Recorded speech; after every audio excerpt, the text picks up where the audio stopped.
그날은 비가 오는 날이었습니다. 아침부터 흐렸던 하늘이 결국 빗방울을 쏟아내기 시작했는데 그날따라 유난히 어깨가 무겁더라고요. 몸도 어쩐지 으슬으슬했고 마음도 답답해서 도무지 일에 집중이 되질 않았습니다. 결국 회사에 말씀을 드린 뒤 오후 반차를 내고 회사를 나왔어요. 저 오늘 몸이 좀 안 좋아서 오후 반차 좀 쓰겠습니다. 그래, 얼굴이 안 좋아 보이네. 푹 쉬고 상태 안 좋으면 병원 가봐. 네, 감사합니다. 회사 건물을 나오자마자 축축한 공기가 얼굴을 훅 감싸 안았습니다. 비는 제법 굳게 내렸고 바람도 차가웠어요. 저는 코트깃을 세우고 잔뜩 움츠린 채 핸드폰을 꺼내 들었습니다. 아내에게 메시지를 보내야 했거든요. 자기야, 나 오늘 몸이 너무 안 좋아서 반차 썼어. 집 가서 좀 쉬려고. 짧은 메시지를 보내고 나니 마음 한편이 조금은 놓이는 것 같았어요. 이제 집에 가서 푹 쉬고, 아니 병원에 가서 수액이라도 맞을까? 어쨌거나 이불 속에 파묻히면 한결 나을 거라고 생각을 했습니다. 하지만 발걸음이 이상하게 집 쪽으로 향하지 않더라고요. 지하철역 앞에서 멈춰선 저는 한참을 우산 아래서 서 있었습니다. 엄마 집에 들를까? 그 생각에 뇌리를 스치자마자 마음이 무겁게 내려앉았습니다. 어머니는 얼마 전부터 몸이 급격히 안 좋아지셨고 사지마비 상태로 누워 계셨거든요. 아무 말도 하지 못한 채 침대에 누운 어머니를 떠올리면 가슴이 저려왔어요. 물론 간병인을 두었고 아내도 자주 들러 어머니를 돌보고 있었지만 그게 괜찮다는 의미는 아니었습니다.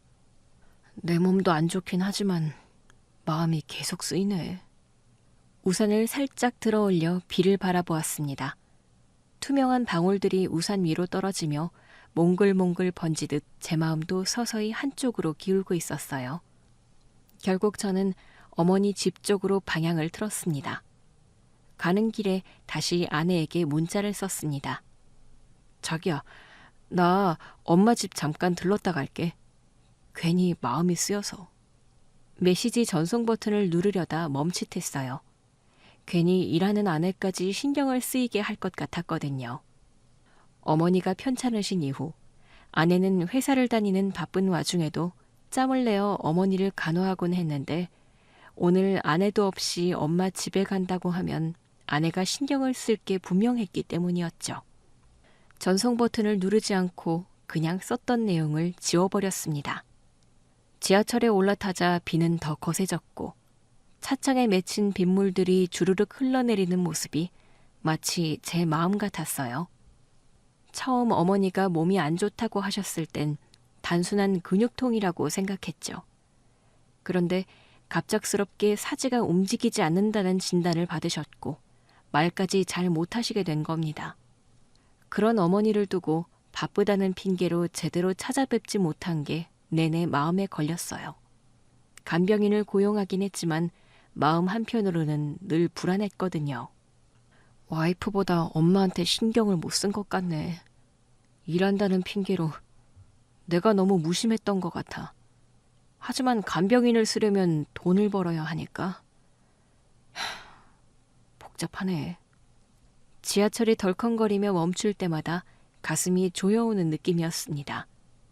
어머니 집 근처 역에 가까워질수록 심장은 점점 더 빠르게 뛰었고요. 그렇게 도착한 엄마 집 앞. 낡은 초인종을 누르기 직전 제 손끝이 약간 떨리고 있었습니다. 괜히 이상한 예감이 들었기 때문이었습니다. 하지만 그때는 몰랐어요. 그날의 방문이 제 인생을 송두리째 뒤바꾸게 될 줄은요.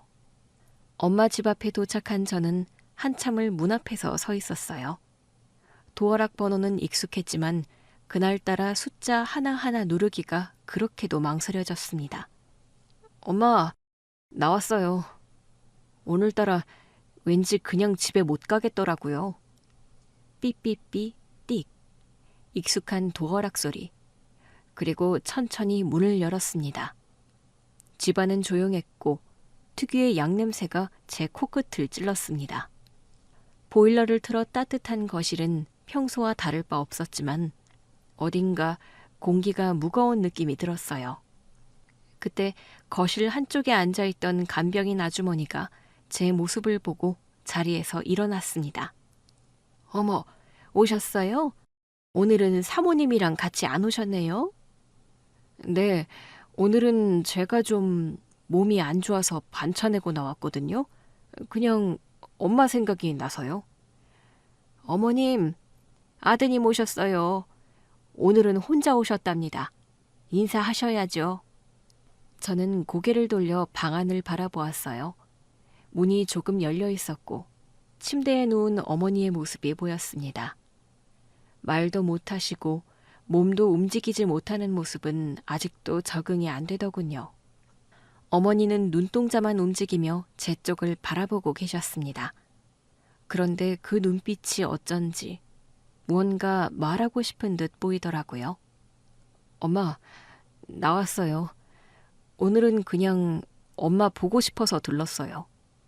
그러자 간병인 아주머니가 주변을 슬쩍 둘러보며 제게 조심스레 다가왔습니다. 아드님, 저기 잠깐 시간 괜찮으세요? 네? 왜요? 어머니 상태가 더 안 좋아지셨어요? 뭐 할 말이 있으신가요? 그건 아니고요. 드릴 말씀이 좀 있어서요. 잠깐 저쪽으로 가실까요?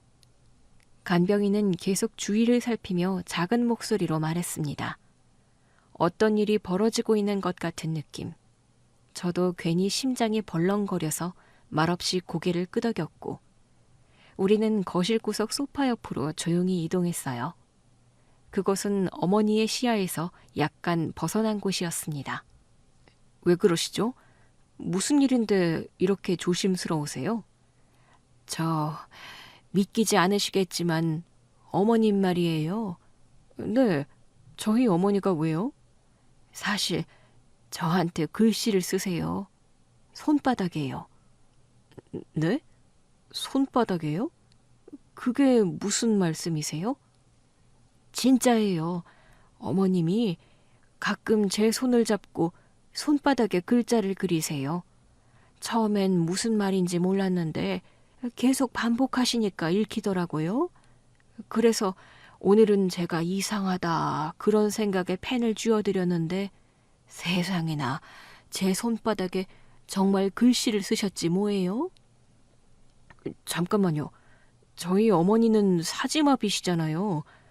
움직이지도 못하시고 말도 못하시는데 어떻게 그런 게 가능해요? 손가락으로 손바닥에 글씨를 썼는데 펜을 쥐어주니 펜을 잡고 글씨를 썼다고요? 아니, 그럴 리가 없어요. 병원에서 진단을 받았는데요. 저도 처음엔 믿지 못했어요. 하지만 정말이에요. 손끝 하나하나를 떨기 시작하더니 점점 손가락을 구부리고 막 움직이시더라고요. 간신히 아주 천천히요. 그게 말이 됩니까? 펜도 못 잡으시는 분이 어떻게... 아니, 근데 뭐라고 하셨죠? 펜으로 글씨를 쓰셨다고 했나요? 쉿, 목소리 낮추세요. 아니, 여기 누가 있다고 그렇게 경계를 하시는 겁니까? 다른 게 아니라 어머님이 쓴 글씨, 그 내용 때문에 그래요. 제가 원래 이렇게 가족 일에 간섭을 하고 그러는 게 아닌데 아휴, 그 손가락으로 뭘 자꾸 끄적이실 때까지만 해도 어머나 왜 이러실까 사지마비라고 했는데 이걸 바로 가족분들에게 말하는 게 맞다고 생각했는데 가만 그 내용을 살펴보니 자녀분, 며느님한테 이 상황을 바로 알리는 게 위험할 수도 있다는 생각이 들더라고요. 위험하다고요?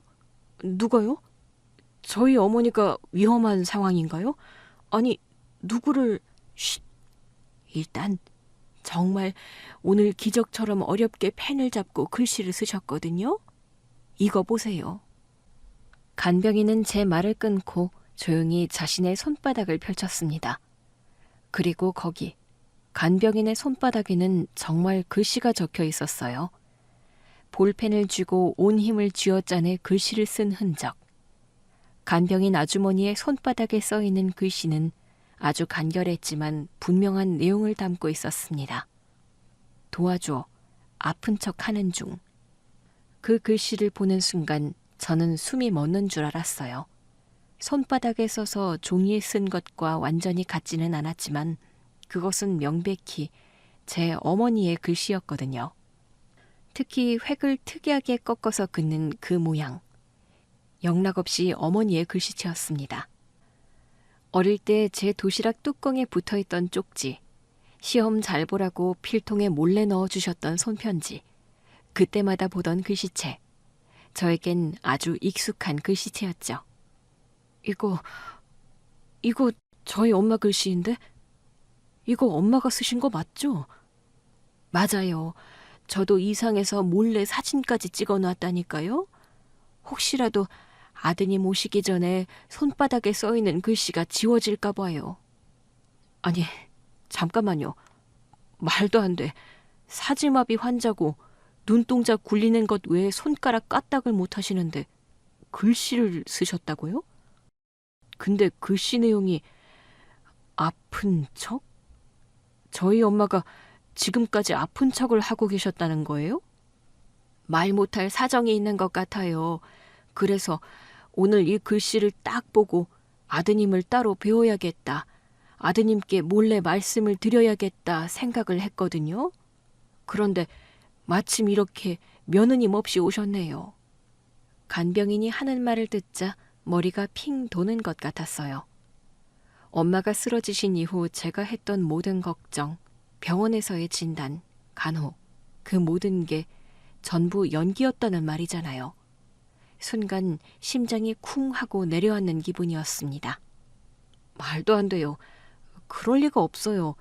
엄마가 왜 말도 안 되는 일을 꾸미신다는 건지, 왜 아픈 척을 한다는 거예요? 그건 아드님이 정말 마음을 단디 붙잡아야 하실 것 같은데요.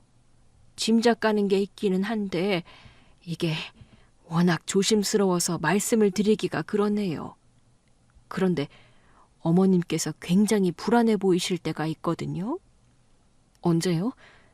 아드님 안 계실 때요. 그러니까 며느님이 어머님을 보러 자주 집에 오잖아요. 며느님 오실 때마다 우리 환자분, 우리 어머님이 좀 많이 불안해 하시는 것 같았어요. 다리가 후들거리며 주저앉을 뻔했습니다. 숨을 제대로 쉴 수 없었고 목이 꽉 막혀 말이 제대로 나오지 않았어요. 간병인은 계속해서 제 옆에 서 있었지만 그 존재조차 희미하게 느껴질 정도로 저는 충격을 받았습니다. 도대체 이게 무슨 일인지, 왜 아내가 올 때마다 저희 엄마가 불안함을 느낀다는 건지, 도와달라니 아픈 척을 하고 있다니, 왜 이런 일을. 입을 떼려 해도 아무 말도 할 수가 없었습니다. 머리 안에서 고막 터질 듯하게 소리가 울리는 것 같았거든요. 사지마비로 누워 계신 엄마가 요청한 SOS, 그리고 자주 저희 엄마를 찾아뵈며 지극정성 간호를 하던 아내, 그런 아내가 올 때마다 불안해한다는 엄마. 그 순간 개거품이라도 물고 쓰러질 뻔했을 만큼 엄청난 충격을 받았고 동시에 뭔가 아주 깊은 비밀이 막 밝혀지려 한다는 걸 예감할 수 있었습니다. 그렇게 간병인의 손바닥 글씨를 본 뒤 거실에 멍하니 앉아 있었는데 어디선가 진동음이 울렸어요. 핸드폰을 보니 아내였습니다. 심장이 철렁 내려앉는 것 같더라고요. 그 상황에서 아내 전화를 받는다는 게 왜 그렇게 긴장되는 일이었을까요? 그 순간 모든 걸 아내에게 말해야 하나 갈등이 들었지만 그럴 수는 없었습니다. 아니, 아직은 그럴 수 없는 거였죠. 여보, 왜? 여보, 몸은 좀 어때? 약은 먹었어? 응, 아직. 나 병원 근처야. 수액 좀 맞으려고. 그래? 아이고, 내가 있었으면 같이 가줬을 텐데. 미안해. 오늘 퇴근하고 죽 끓여줄게. 얼른 낫자, 우리 여보. 그 다정한 목소리에 순간 울컥했습니다. 그렇게 따뜻한 말을 해주는 아내가 정말 엄마에게 그랬을까? 그럴 리 없어 라고 생각하고 싶은 마음과 혹시나 하는 마음이 머릿속에서 계속 부딪혔어요. 괜찮아. 자기 일 끝나고 와서 봐. 나 좀 누워있다 들어갈게. 수액 맞으면 컨디션 돌아올 거야. 그래. 집에서 봐. 전화를 끊은 뒤 핸드폰을 무겁게 내려놓았습니다. 그리고 어머니의 방을 바라보았어요. 방 안은 고요했고 어머니는 그대로 누운 채 눈만 깜빡이고 계셨습니다. 그 눈빛이 마치 저를 부르는 것 같았거든요. 그 눈빛에 이끌리듯 천천히 방 안으로 들어갔습니다. 엄마, 아까 간병인 아주머니가 보여준 글씨 진짜 엄마가 쓴 거예요? 엄마 아픈 척 하는 거라고요? 도와달라고? 그게 정말이에요? 도대체 무슨 일이에요? 글씨 보니 분명 엄마 글씨가 맞는데. 엄마, 뭐라고 말 좀 해봐요. 말을 못하면 손가락으로. 자, 여기 내 손바닥. 엄마, 여기다 말해봐요. 그 순간 어머니는 눈동자를 좌우로 움직이셨어요. 눈물이 또르르 흐르며 베개를 적셨고 입을 벌리려는 듯한 몸짓을 하셨지만 아무 말도 나오지 않았습니다. 왜 그러시는 거예요? 아픈 척이라뇨. 엄마, 무슨 일이 있었던 거예요? 저는 어머니 손을 살며시 잡았습니다. 뼈마디가 도드라진 손, 그 손이 힘없이 제 손 위에 놓여있는 느낌에 가슴이 아려왔습니다. 어머니는 대답 대신 눈물만 흘리셨어요. 입술은 떨리고 있었지만 어떤 말도 하지 못하셨죠. 괜찮아요. 말씀 안 하셔도 돼요. 무슨 사정이 있는 거겠죠. 근데 이게 도대체 무슨 일인지 너무 혼란스러워요. 간병인은 거실에서 조용히 기다리고 있었고 저는 잠시 어머니 옆에 앉아 어머니의 이불을 정리해드렸습니다. 시간이 얼마나 지났을까? 어머니는 안정을 찾은 듯 고르게 숨을 쉬었고 이내 잠에 드셨어요. 어머니가 잠든 걸 확인한 저는 조심스럽게 방을 나왔습니다. 거실로 나가자 간병인이 살짝 고개를 숙이더라고요. 아드님, 너무 놀라셨죠? 저도 정말 이런 일은 처음이라. 일단 말씀해 주셔서 감사해요. 지금 제 손에 글씨를 쓰지는 못하는데 눈물을 흘리시는 걸 보니 사연이 있는 것 같아요. 누구든 이런 상황이면 혼란스러웠을 거예요. 그래서 오늘은 제가 좀 옆에 있다가 가려고요. 네, 그러세요. 그럼 저는 오늘 이만 들어갈까요? 네, 오늘 고생 많으셨어요. 내일 평소처럼 시간 맞춰 오시고요. 간병인은 작게 인사를 하고 문을 조심스레 닫고 나갔습니다. 저는 다시 어머니 방으로 돌아가 조용히 머물렀어요. 어머니는 지쳐 보였지만 여전히 눈을 감고 있었습니다. 숨결은 가볍고 고르며 깊은 잠에 드신 듯 보였어요. 그 모습을 확인한 뒤 저는 천천히 자리에서 일어났습니다. 무언가 정리가 되지 않는 느낌이었지만 더 머물러서 뭘 해결할 수 있을 것 같지는 않았거든요. 아내에게 말해야 하나? 아니면 뭔가를 검증을 해야 하나? 그 생각을 품은 채 집으로 돌아왔어요. 몸 상태는 더 악화된 것 같았고 머리도 마음도 다 무거웠거든요. 타이레놀을 간신히 삼킨 뒤 침대에 누워 잠이 들었습니다. 몇 시간이나 잔 걸까? 눈을 떠보니 아내가 저를 지그시 바라보고 있더라고요. 여보, 일어났어? 좀 괜찮아? 자면서 식은땀을 어찌나 흘리던지. 자기 막 오한도 있었어. 몸 막 벌벌 떠는데 내가 얼마나 놀랐다고. 119에 전화를 해야 하나 그랬다니깐. 근데 내가 계속 땀 닦아주고 손 주물러주고 했더니 좀 나아지는 것 같은 거야. 아니, 병원에서 수액 맞고 온 거 아니었어? 왜 아직도 이렇게 아픈 것 같지? 아니야. 수액 맞고 집에 와서 한숨 자니 이제는 한결 나아진 것 같네. 아, 내가 얼마나 잔 거야. 지금 완전 오밤중이야. 그래도 여보, 배고프지? 죽 끓여놨는데 조금이라도 먹을래? 완전 빈속이면 더 안 좋을 것 같아가지고. 죽 데울 테니까 맛만 봐요. 그래, 여보. 고마워. 당신 퇴근하고 피곤할 텐데. 뭐가, 당신 아프다는데 이런 건 아무것도 아니지. 죽 다 되면 부를 테니까 천천히 나와. 응, 고마워. 며칠이 지났습니다. 그날 간병인 아주머니의 손바닥에 적힌 글씨를 본 이후로 제 마음은 계속해서 요동쳤습니다. 머릿속은 복잡했고 눈앞의 사람을 더는 똑바로 바라볼 수가 없었어요. 아내의 행동은 달라진 게 없었지만 그렇다고 완전히 믿을 수도 없었습니다.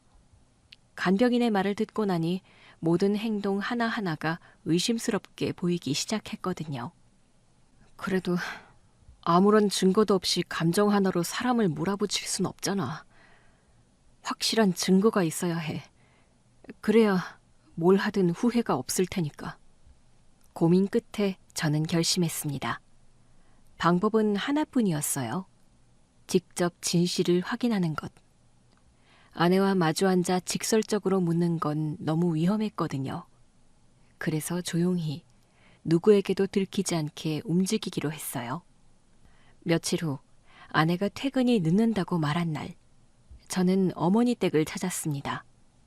간병인은 부엌에서 무언가를 바지런히 준비하고 있었고 저는 인사를 나눈 뒤 조심스레 안방으로 향했어요. 방 안은 조용했고 어머니는 침대에 누운 채 눈을 감고 계셨습니다. 천천히 옷장 옆 책장 쪽으로 다가가 미리 준비해둔 초소형 CCTV를 꺼냈습니다. 엄마, 이해해 주세요. 이건 엄마를 위한 일이에요. 반드시 진실을 밝혀야 하니까요. 카메라는 작은 장신구 옆 책 사이에 교묘하게 숨겼습니다. 어디서 봐도 티가 나지 않게 잘 숨겨서 설치를 했어요. 핸드폰 어플을 확인하니 설치한 카메라가 보였고 촬영이 잘 되는지 확인을 했습니다. 선명하게 잘 보이더라고요. 카메라 설치부터 확인까지 숨을 죽인 채 최대한 조용히 움직였습니다. 간병인이 부엌에서 나올 기척이 나기 전에 방에서 빠져나와 아무렇지 않은 척 거실에 앉았어요. 오늘은 사과를 정말 부드럽게 갈았거든요. 목 넘김에 불편함이 없어야 하니깐요. 원래 과일을 좋아하셨다고 하셨죠? 단맛을 좋아하시는 것 같아요. 말씀은 못하시지만 좋아하는 것 같은 느낌? 네. 늘 신경 써주셔서 감사합니다. 어머니도 좋아하실 거예요. 어머니가 지금 쉬고 계신 것 같아서 전 이만 가보겠습니다. 짧은 대화를 나누고 저는 곧장 집으로 돌아왔습니다. 그리고 다시 카메라 작동 상태를 꼼꼼히 확인했어요. 다행히 모든 게 잘 되고 있었습니다. 이제 남은 건 진실이 드러나는 상황, 기회를 기다리는 거였습니다. 다음 날은 토요일이었어요. 아침 8시쯤 아내가 부엌에서 이것저것 챙기고 있는 소리에 잠이 깼습니다. 커튼 사이로 들어오는 햇빛은 평화로웠지만 제 마음은 그렇지 않았어요. 여보, 나 오늘 어머님 뵙고 올게. 평일엔 자주 못 찾아뵈니까 주말이라도 꼭 가야 마음이 편하더라고. 그래, 고마워. 나는 오늘 회사 일 처리할 게 있어서 잠깐 사무실 들렀다가 일을 좀 봐야 할 것 같아. 같이 못 가서 미안해, 여보. 엄마 잘 계신지 꼭 확인해줘. 응. 오늘은 과일도 좀 사가야지. 어머님 사과 좋아하시잖아. 전에 보니까 곱게 갈거나 완전 즙을 내면 드실 수가 있더라고. 그렇지. 사과 좋아하시지. 전날 간병인 아주머니도 사과를 갈았다고 했죠. 아내가 이전에 간병인 아주머니께서 과일 준비하는 걸 유심히 봐두었던 걸까요? 돌이켜보니 정말 저 없이 아내 혼자 어머니를 보러 간 적이 많았던 것 같았습니다. 1시간 뒤 각자 외출 준비를 마친 우리는 함께 집을 나왔습니다. 아내는 어머니 집으로 간다고 했고 저는 사무실에 간다고 말을 했죠. 아내를 배웅하며 먼저 출발을 시켰고 저는 잠시 후 멀리서 아내를 놓치지 않도록 일정한 간격을 두고 아내의 차를 쫓아갔습니다. 어머니 집에 가겠다던 아내는 마트로 향했어요. 저는 멀리서 아내가 장을 보는 모습을 지켜봤습니다. 과일 코너에서 아내는 신중하게 사과를 고르더라고요. 붉은색이 선명한 사과를 2개, 포도도 1팩, 바나나까지 집어들었습니다. 이어서 채소 코너로 이동해 브로콜리와 감자, 당근을 담았고 고기 코너에선 닭가슴살을 챙기더군요. 뭐야 이건? 전부 엄마가 좋아하시는 것들인데. 아내는 그 뒤로 두유와 미숫가루, 그리고 유기농 죽 재료까지 챙겼습니다. 마치 정말로 누군가를 위해 정성스레 음식을 준비하는 사람처럼 전혀 꾸밈이 없는 모습이었거든요. 그 모습이 저를 더 혼란스럽게 만들었습니다. 전부 꾸며낸 행동이라고 하기에는 너무 완벽한 거 아닐까? 지금까지는 이상한 게 하나도 없는 것 같은데. 마트에서 장을 마친 아내는 곧장 어머니 댁으로 향했습니다. 저는 더 가까이 따라가면서도 혹시라도 들킬까 두려워 계속 일정한 거리를 두고 움직였어요. 아내가 주차를 한 뒤 대문을 열고 안으로 들어가는 모습까지 확인했습니다. 이제 남은 건 카메라 속의 진실을 기다리는 일이었어요. 제 심장은 어느 때보다 빠르게 뛰었고 손은 식은땀으로 젖어 있었습니다. 제발 오늘 모든 게 드러났으면 좋겠다. 저는 어머니 집 근처 골목에 차를 댄 뒤 조용히 핸드폰을 꺼내 CCTV 앱을 켰습니다. 카메라가 잘 작동하고 있기를 바라는 마음으로 숨을 고르며 접속했어요. 화면이 뜨는 순간 심장이 한껏 조여오는 듯 했습니다. 모니터 속 방은 고요했고 어머니는 침대 위에 누워 계셨습니다. 간병인은 어디에도 보이지 않았고 방 안엔 어머니 혼자였어요. 그 모습만으로도 괜히 가슴이 먹먹해졌습니다. 엄마는 자주 깜빡이는 눈으로 문 쪽을 응시하고 계셨어요. 가슴께가 천천히 오르내리고 있었고 눈썹 사이가 자꾸 찌푸려지는 게 보였어요. 엄마, 지금 무슨 생각하세요? 왜 그렇게 불안해 보여요? 한참을 그렇게 문 쪽을 응시하던 어머니는 천장을 보셨습니다. 눈물이 고여있는 듯 반짝였고 입술이 살짝 움직이는 모습이 포착됐습니다. 말은 나오지 않지만 뭔가를 전하고 싶은 듯한 그 표정. 너무 익숙한 얼굴인데 낯설게 느껴졌어요. 엄마가 무서워하는 건 혹시 누군가 올 것 같아서 불안해하는 거예요? 그 순간 간병인이 문을 열고 방으로 들어왔습니다. 그리고는 어머니 옆에 앉아 팔을 만져보며 상태를 확인했어요. 어머님, 며느님 오셨어요. 마음 놓으셔도 돼요. 제가 곁에 있으니 걱정 마시고요. 간병인이 말을 건넸지만 어머니는 눈만 깜빡였고 아내가 등장했습니다. 부엌에 장본 것들을 정리하고 방에 들어온 것 같더라고요. CCTV 속 아내는 저희 어머니를 보며 인사를 했습니다. 어머님, 저 왔어요. 오늘은 사과랑 바나나 좀 사왔어요. 어머님, 과일 좋아하시죠? 제가 목 넘김 부드럽게 잘 드실 수 있도록 준비해 볼게요. 웃고 있네. 평소처럼. 정말 아무렇지 않게. 그런데 제 눈길을 끄는 것은 간병인 아주머니였습니다. 간병인은 아내가 들어오자마자 바짝 붙어서 움직이기 시작했거든요. 아내의 뒤를 바짝 따르며 한시도 눈을 떼지 않았어요. 마치 누군가의 행동을 감시하는 사람처럼요. 어머니를 살펴보던 아내는 욕실로 향했고 간병인은 욕실 문 앞에서 아내를 기다리고 있었어요. 잠시 후 아내는 작은 대야와 물수건을 가지고 나왔습니다. 제가 아까 얼굴이랑 팔다리 다 닦아드렸는데 며느님 너무 고생 안 하셔도 돼요. 아휴, 아니에요.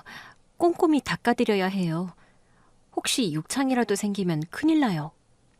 그러고 나서 아내는 따뜻하게 적신 물수건으로 어머니의 얼굴과 팔다리를 정성스럽게 닦기 시작했습니다. 어머니는 미세하게 움츠리기는 했지만 반항하거나 거부하지 않으셨어요. 아, 거부할 수가 없는 거겠죠. 그저 그대로 몸을 맡긴 채 눈을 감고 계셨습니다. 머리도 제가 다시 빗겨드릴게요. 어머님은 편찮으셔도 머리 잘 손질되어 있어야 제 마음이 편해서요. 제가 머리도 다 정리해드렸는데 며느님은 진짜 꼼꼼하시네요. 아내는 옷장 속에서 빗을 꺼내 어머니의 머리를 천천히 빗기기 시작했습니다. 손놀림은 익숙했고 표정엔 조심스러움이 가득했어요. 그런 아내의 모습을 보며 저는 차 안에서 자꾸만 심장이 무너지는 기분이 들었습니다. 대체 뭐가 진실이지? 이게 연기일 리가 없는데. 너무 정성껏 엄마를 돌보고 있잖아. 카메라 속 아내는 곧 어머니에게 미움을 떠먹여드리고 손톱을 깎아주고 발톱까지 정리해주기 시작했습니다. 그리고 어머니가 조용히 눈을 감자 이불을 덮어주고 천천히 방을 나왔어요. 아내는 부엌에서 반찬을 정리했고 냉장고에 새로 만든 반찬들을 차곡차곡 넣은 뒤 간병인 아주머니에게 말을 했습니다. 저 여기서 식사 대충 해결하시는 것 같은데 제가 반찬 좀 만들어 두었어요. 냉장고에 있으니까 잘 챙겨 드세요. 간병이라는 게 정말 쉽지 않은데 여사님까지도 아프시면 안 되시잖아요. 아이고, 저까지 신경을 다 써주시다니 고마워요. 어머님, 저 먼저 갈게요. 오후에 비 온다니까 꼭 창문 닫고 계셔야 해요. 간병인 아주머니한테도 말씀드렸어요. 다음에 또 올게요. 그 말을 끝으로 아내는 집을 나섰고 카메라에는 안방 문이 닫히는 모습까지 생생히 잡혔습니다. 저는 여전히 차 안에 앉은 채 핸드폰을 손에 꼭 쥐고 있었습니다. 심장이 점점 더 빠르게 뛰기 시작했어요. 오늘 찍힌 걸로는 아무런 문제가 없는데. 아, 그렇지. 이제 아내가 다녀갔으니 이제부터가 중요한 거지. 엄마가 간병인 아주머니한테 뭔가를 또 말할지도 모르잖아. 지금부터가 진짜 시작인 거야. 저는 차 안에서 조용히 핸드폰 화면을 바라보고 있었습니다. 아내가 떠난 지 한참이 지났고 방 안은 다시 조용해졌어요. 어머니는 여전히 침대 위에서 눈을 감고 계셨고 움직임은 거의 없었습니다. 그러던 중 문이 다시 열리며 간병인이 조심스럽게 방 안으로 들어왔습니다. 그런데 정말 눈을 뜨고 볼 수 없는 장면, 말도 안 되는 일이 화면에 잡혔습니다. 간병인 아주머니의 행동이 경악스러웠어요. 간병인 아줌마는 문을 살짝 닫은 뒤 저희 어머니 쪽으로 다가가더니 갑자기 손가락으로 어머니의 팔을 쿡쿡 찌르더라고요. 한 번, 그리고 다시 한 번. 어머니는 눈을 깜빡거리며 천장만 바라보셨어요. 정말 안 움직이네요. 할매, 진짜 사지마비 맞는 거지? 막 움직일 수 있는데 연기하는 거 아니고, 그치? 말도 못하는 거 맞지, 할매? 간병인은 표독스러운 목소리로 중얼거리듯 말하며 어머니의 손목도 만져보고 다리를 눌러보기도 했습니다. 핸드폰을 든 손이 떨리는 게 느껴졌어요. 정말이지 화면을 바라보는 게 너무 괴로웠습니다. 간병인의 행동은 마치 저희 어머니가 살아있는 사람인지 정말 사지를 움직일 수 없는지 거듭거듭 확인을 하는 것 같았거든요. 뭐야, 지금 엄마 상태를 확인하는 거야? 왜? 간병인은 어머니 귀에 고개를 바짝 들이대더니 낮은 목소리로 말을 했습니다. 괜히 아들놈 있을 때 티냄답시고 이상한 눈짓 하지 마세요. 가만히 계시는 게 신상에 좋을 거야. 알겠어, 할매? 응? 내 말 들려? 말해봐, 응? 어디 말해봐. 저는 입을 틀어막았습니다. 간병인의 그 말투, 그 어조, 분명 겁을 주고 있었거든요. 따뜻하고 상냥한 간병인의 모습은 온데간데 없고 완전히 다른 사람이 그 자리에 서 있었습니다. 간병인은 곧바로 안방 서랍 쪽으로 향했어요. 서랍 문을 열고 안쪽을 한참 뒤지더니 어머니의 보석함을 꺼내 조심스럽게 열었습니다. 그리고 그 안에서 금목걸이 하나를 꺼내 들더니 손끝으로 만지작거리더라고요. 그러고는 주위를 살핀 뒤 조심스럽게 목걸이를 자신의 품 안에 넣었습니다. 저걸 훔친 거야? 이게 현실이야? 목이 타들어가는 듯 했습니다. 눈앞에서 벌어지는 장면이 믿기지 않았어요. 그런데 그게 끝이 아니었습니다. 간병인은 안방 서랍을 열고 일기장과 가계부, 공책을 꺼냈습니다. 어머니가 예전부터 써오시던 것들이었어요. 그중 일기장을 한참 들여다보더니 볼펜을 꺼내 종이에 무언가를 써내려가기 시작했습니다. 마치 글씨 연습을 하는 것 같더라고요. 뭐 하는 거야, 저 사람? 글씨 연습? 지금 연습을 하는 건가? 저는 숨을 멈춘 채 화면을 뚫어져라 봤습니다. 간병인은 가계부와 일기장을 번갈아 보며 필체를 확인한 뒤 글씨 연습을 하더라고요. 읽고 볼펜을 손에 쥐더니 한자 한자 자신의 손바닥에 신중하게 글씨를 써내려갔습니다. 손바닥을 펼쳐보며 침으로 닦아고치고 다시 쓰고를 몇 번이고 반복했어요. 너무나 익숙한 듯한 행동, 너무나 태연한 표정이 정말 소름이 끼쳤습니다. 그 글씨, 그날 봤던 그 손바닥의 글씨. 도와줘, 아픈 척하는 중. 그 글씨도 이렇게 썼던 건가? 엄마 글씨를 흉내내서 자기 손바닥에? 엄마가 쓴 것처럼? 손에 쥐고 있던 핸드폰이 무겁게 느껴졌어요. 그 글씨는 어머니의 것이 아니었습니다. 그걸 쓴 사람은 바로 화면 속 간병인이었어요. 말도 안 돼. 어머니가 쓴 게 아니었다고? 그럼 그게 전부 다... 온몸이 얼어붙는 느낌이었습니다. 단서라고 생각했던 글씨, 의심의 눈초리를 보냈던 그 모든 근거가 조작된 거였다는 사실에 충격을 금치 못했거든요. 무엇보다 저는 간병인의 조작에 넘어갔고 제 아내를 의심했습니다. 내가 아내를...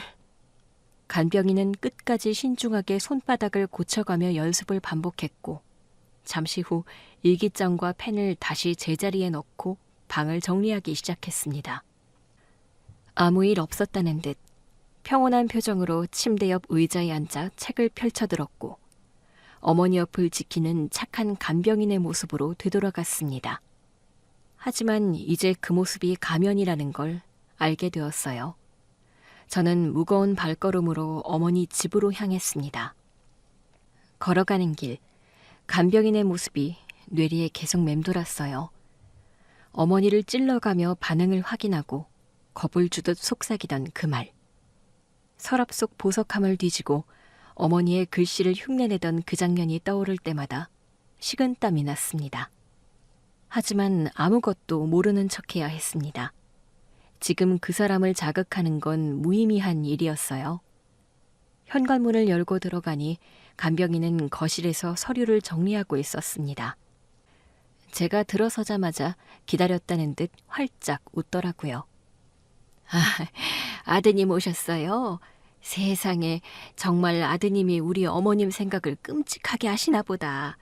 그 뭐랄까, 텔레파시라고 할까요? 어머님이 아드님을 부르시나 봐.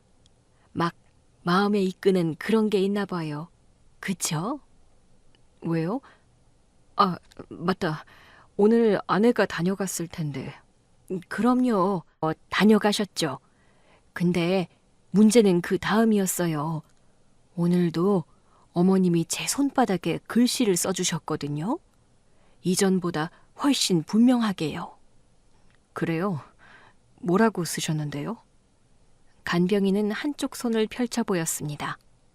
손바닥에는 간병인이 저희 어머니 필체를 흉내내서 끄적인 글씨가 적혀 있었어요. 도와줘. 며느리가 무서워. 그 글씨를 보자 온몸이 굳어지는 것 같았습니다. 어머님이 정말 저만 보면 안심하시는 것 같아요. 며느님만 나타나면 눈빛이 달라지시더라고요. 오늘 며느님 다녀간 이후에 제가 어머님을 살피는데 또 막 할 말이 있는 듯 손을 움찔움찔 하셔가지고 펜을 쥐어드리니까 이런 글씨를 남기셨지 뭐예요? 그렇군요. 걱정 마세요. 제가 잘 정리할게요. 어머니는 계속 잘 부탁드리겠습니다. 네, 아드님. 저도 믿고 있어요. 제가 어머님 잘 지켜드릴게요. 그런데 어머님이 이렇게 불안해하시니 며느님은 당분간 여기 안 오는 게 좋지 않을까요? 뭔가 아드님이 정리를 한번 해주셔야 할 것 같아.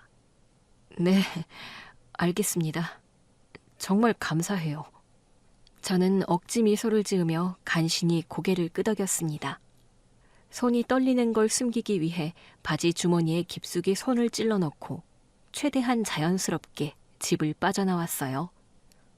숨을 쉬는 것조차 힘들었고 가슴께엔 묵직한 돌덩이가 올라앉은 기분이었습니다.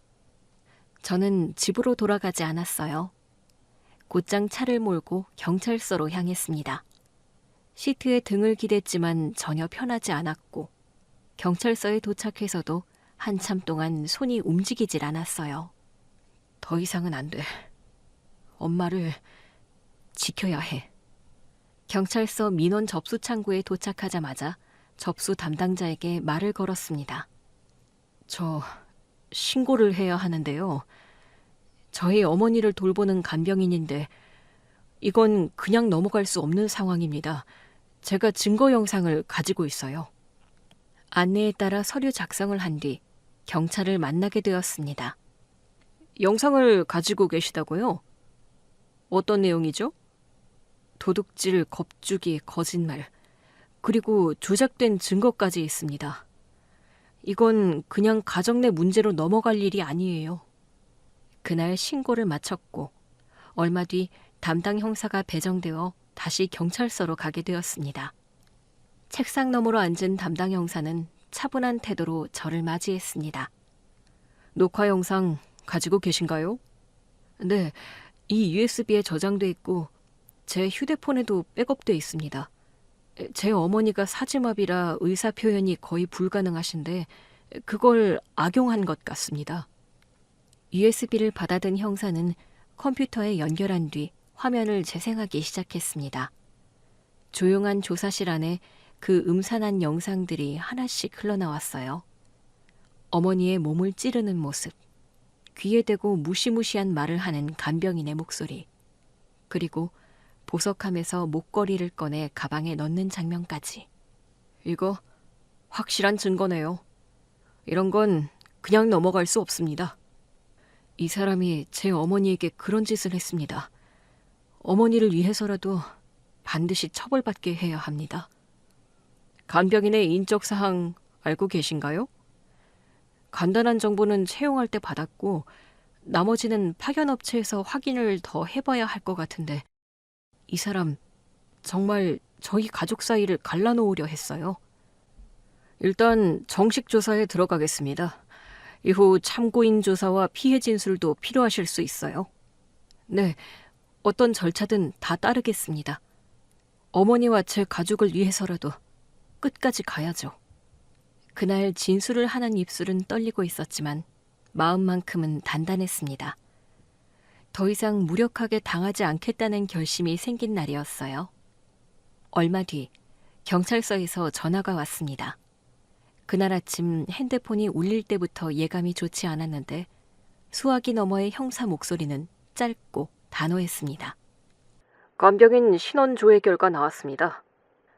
피해자분, 이 사람 사기 절도 전과자였습니다. 전과자요?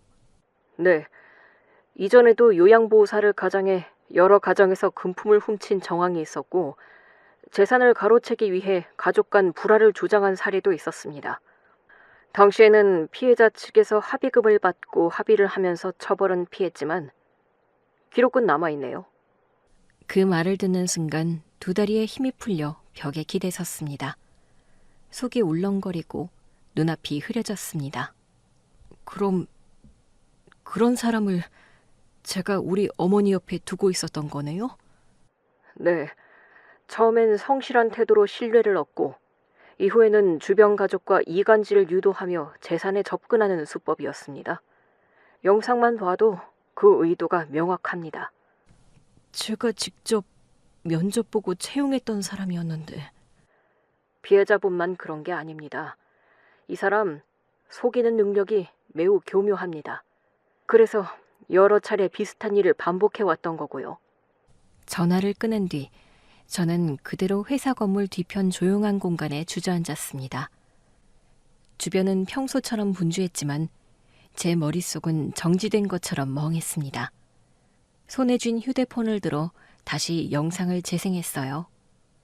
어머니의 몸을 찔러가며 반응을 보는 간병인의 눈빛, 귀에 대고 말하는 그 낮고 찰진 목소리, 손바닥 위에 천천히 따라 써내려가던 그 글씨, 그 모든 행동이 이제는 하나의 악몽처럼 느껴졌습니다.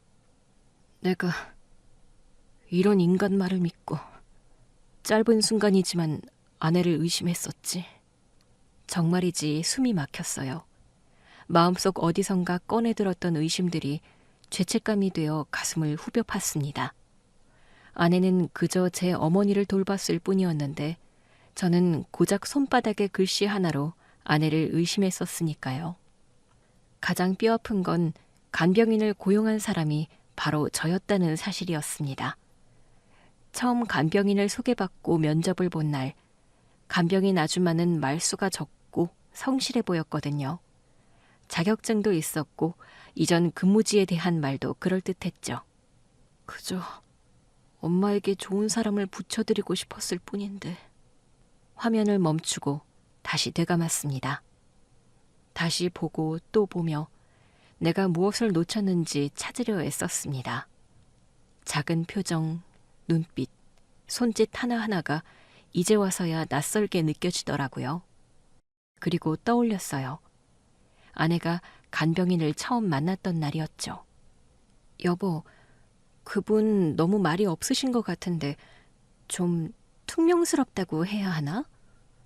말 수 없는 게 뭐 어때서. 오히려 수다스러운 것보다 낫지. 조용히 어머니만 잘 돌봐드리면 되지. 그때 아내는 고개를 끄덕였지만 어딘가 수긍하지 못한 눈빛이었거든요. 그 눈빛조차 저는 외면했습니다. 믿고 싶은 대로만 믿었던 겁니다. 엄마한테 미안해서 어떡하지? 눈물이 핸드폰 화면 위로 뚝 떨어졌습니다. 어머니는 모든 걸 말할 수도 없고 움직일 수도 없는데 저는 그 사이에서 흔들리고 흐린 판단을 하고 결국 모두에게 상처만 남긴 거였습니다. 그제야 저는 처음으로 제대로 인정했어요.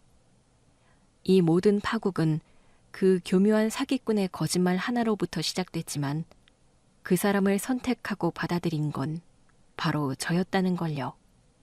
집으로 돌아와서도 고통은 끝나지 않았어요.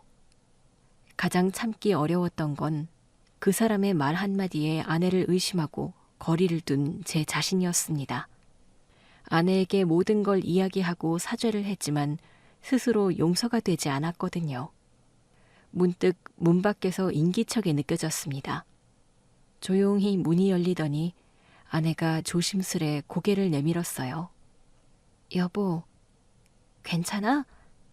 잠깐 나 좀 봐줄래?